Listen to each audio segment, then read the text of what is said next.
한국철도공사 퇴졸 종합편 두 번째 강의 수리 능력입니다. 처음 두 문제는 코레일 샘플 문제와 나머지 세 문제는 기출 문제로 총 5문제 같이 풀어보겠습니다. 첫 번째 문제, 표 빈칸 구하기입니다. K기업 영업부는 야유회에서 4개의 팀으로 나누어서 철봉에 오래 매달리기 시합을 하였다. 각 팀별 기록에 대한 정보가 다음과 같을 때 A팀 4번 선수와 B팀 2번 선수 기록의 평균은 얼마인가? 각 팀마다 5명의 선수 평균을 팀 알파벳을 미지수로 나타내어 문제를 풀겠습니다. 표 밑에 글을 보시면 C팀의 평균은 A팀보다 3초 길다는 C는 A 플러스 3이 되고 A팀의 평균은 C팀의 평균보다 3초 빠르게 됩니다.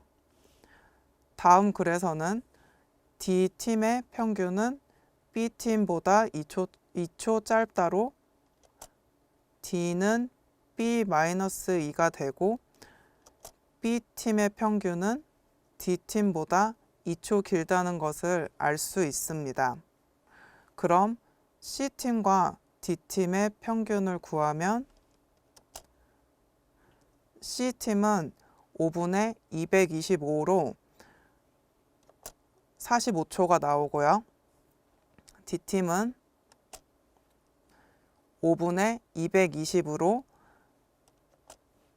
평균은 44초가 나옵니다. 이를 위에서 구한 이 식들로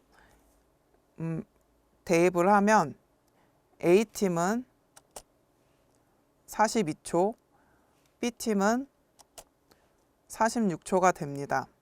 우리가 구하고자 하는 A팀과 B팀의 선수들 평균은 A팀의 선수 기록을 X초, B팀의 선수 기록을 Y초라고 하면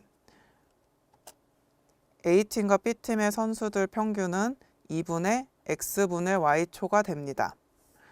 각 팀의 평균은 모두 구했으므로 A팀의 선수 기록인 X를 구하기 위해 별량 마이너스 평균값, 즉 편차를 이용하면 5선수의 편차를 모두 더하면 0이 됩니다.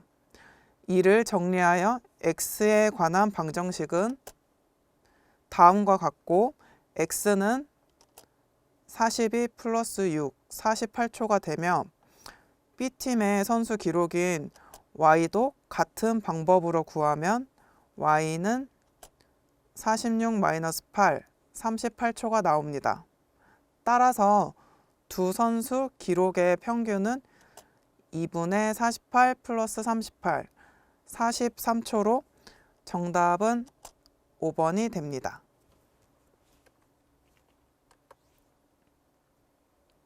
두 번째는 표 자료 해석 문제입니다. 다음은 우리나라 19세 이상 성인의 흡연율과 고위험 음주율을 조사한 자료이다. 제시된 자료에 대한 해석으로 옳지 않은 것은 표의 제목을 보고 주제어와 단위를 체크해 주시고 선택지를 봐주세요. 첫 번째 표는 연도별 19세 이상 성인의 흡연율과 고위험 음주율, 두 번째는 2016년 연령대별 흡연율과 고위험 음주율에 관한 표로 단위는 비율을 나타내는 퍼센트입니다. 다음 선택지를 읽어보면 1번 2016년 50대 이상 연령대의 전체 흡연율 합은 연도별 19세 이상 성인의 전체 흡연율보다 낮다. 2번 2016년 여자의 경우 연령대가 높아질수록 고위험 음주율은 감소한다. 3번 2016년 고위험 음주율은 남자는 50대, 여자는 19세에서 29세 연령대에서 가장 높다. 4번 2016년 19세 이상 성인의 전체 흡연율 및 고위험 음주율은 2011년 대비 감소하였다. 5번 조사 기간 중 19세 이상 성인의 흡연율은 남자는 2011년도, 여자는 2012년도에 가장 높다. 먼저 1번부터 표를 보고 풀이하겠습니다. 50대 이상이므로 두 번째 표에서 50대부터 70세 이상까지 흡연율을 더하면 46.4%가 나오고요. 2016년 19세 이상 전체 흡연율은 22.6%이므로 따라서 50대 이상 연령대의 흡연율 합이 더 크므로 옳지 않은 설명이며 정답은 쉽게 1번이 나옵니다. 나머지 선택지들이 옳은지 확인해 보겠습니다. 2번도 역시 두 번째 표에서 고위험 음주율 여자의 경우를 보시면 연령대가 높아질수록 음주율은 줄어들고 있어 옳은 내용이며 3번은 남자의 경우 50대 음주율이 26% 가장 높고 여자는 19세에서 29세 연령대에서 9.6%로 가장 높아 올바른 해석이 됩니다. 4번에서 2016년 19세 이상 전체 흡연율과 음주율은 첫 번째 표에서 각 22.6%, 13.2%이며 2011년도에는 26.3%, 13.6%로 흡연율과 음주율이 2011년도가 높음을 알 수 있습니다. 마지막으로 5번도 첫 번째 표에서 남자 흡연율은 2011년도, 여자 흡연율은 2012년도가 조사 기간 중 가장 높습니다. 따라서 표에 대한 해석으로 옳지 않은 내용은 1번입니다. 이렇게 1번이 바로 답일 경우 확신이 있으면 나머지 선택지는 스킵하시고 다음 문제를 풀어도 되지만 정확하지 않을 시 나머지 선택지를 확인하시는 것도 좋습니다. 단 시간이 충분하다고 생각하실 때 오답을 확인하세요. 세 번째 일회양 문제입니다. P 연구원과 K 연구원은 공동으로 연구를 끝내고 보고서를 제출하려 한다. 이 연구를 혼자 할 경우 P 연구원 8일이 걸리고 K 연구원은 14일이 걸린다. 처음 이틀은 같이 연구하고 이후에 K 연구원 혼자 연구를 하다가 보고서 제출 이틀 전부터 같이 연구하였다. 보고서를 제출할 때까지 총 며칠이 걸렸는가? 이런 문제에서 시간을 단축해야 합니다. 풀이 방법은 거의 동일하며 실수만 없으시면 30초 안에 풀 수 있는 문제입니다. 보고서를 제출하는 일의 양을 1이라고 가정하면 P와 K 연구원이 하루에 할 수 있는 일의 양을 각각 8분의 1, 14분의 1이 됩니다. 또한 둘이 함께 일할 경우 하루에 56분의 10일만큼 할 수 있습니다. 문제에서 두 연구원이 같이 일한 기간은 처음과 끝에 이틀씩 4일 동안이며 중간에 K 연구원 혼자 일을 했다고 했으므로 K 연구원 혼자 일한 시간을 X일이라 하면 방정식은 56분의 11 곱하기 4 플러스 14분의 1 곱하기 X는 1이 됩니다. 여기서 X값은 3으로 K연구원 혼자 3일간 일을 했습니다. 따라서 보고서를 제출할 때까지 총 걸린 시간은 3 플러스 4로 7일로 정답은 2번입니다. 네 번째 문제 확률입니다. 새로 입사한 사원의 현황이 다음과 같다. 신입사원 중 여자 1명을 뽑았을 때 경력자가 뽑힐 확률은? 조건을 보시면 신입사원의 60%는 여성이다. 신입사원의 20%는 여성 경력직이다. 신입사원의 80%는 여성이거나 경력직이다. 퍼센트 확률로 나온 경우 전체 인원을 100명으로 가정하여 푸는 방법이 인원을 쉽게 구할 수 있습니다. 따라서 신입사원 전체 인원을 100명으로 두고 여성과 남성, 경력직과 경력직이 아닌 인원으로 구분된 표로 정리하면 다음과 같습니다.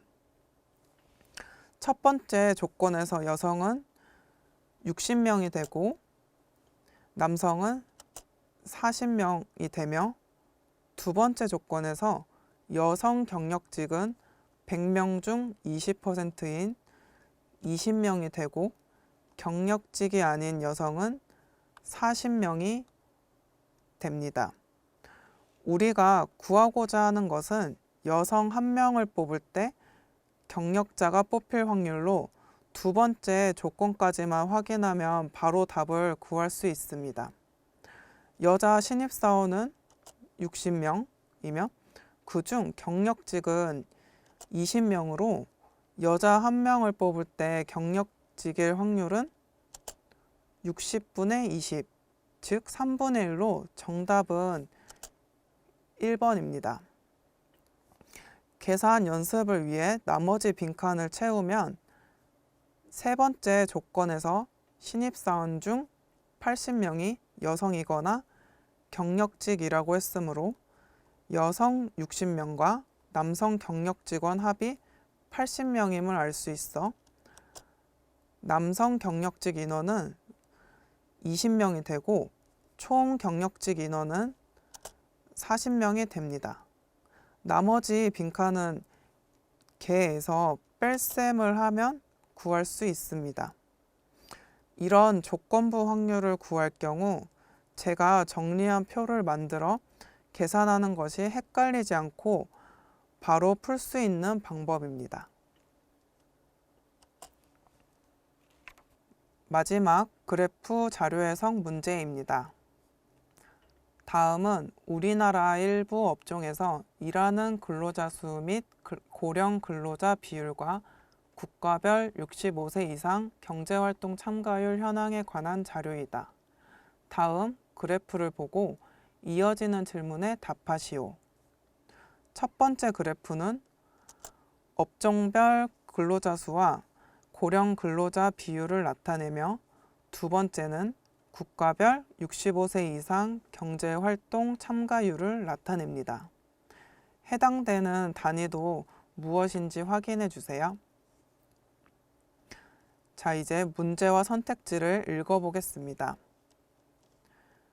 우리나라 고령 근로자 현황과 국가별 경제활동 참가율에 대한 해석으로 옳은 것은 1번 건설업에 종사하는 고령 근로자는 외국 기업에 종사하는 고령 근로자 수의 3배 이상이다. 2번 국가별 65세 이상 경제활동 조사 인구가 같을 경우 미국의 고령 근로자 수는 영국 고령 근로자 수보다 2배 미만이다. 3번 모든 업종의 전체 근로자 수에서 제조업에 종사하는 전체 근로자 비율은 80% 이상이다. 4번 농업과 교육 서비스업, 공공기관에 종사하는 총 고령 근로자 수는 과학 및 기술업에 종사하는 고령 근로자 수보다 많다. 5번 독일, 네덜란드와 아이슬란드의 65세 이상 경제활동 참가율의 합은 한국의 65세 이상 경제활동 참가율의 90% 이상을 차지한다.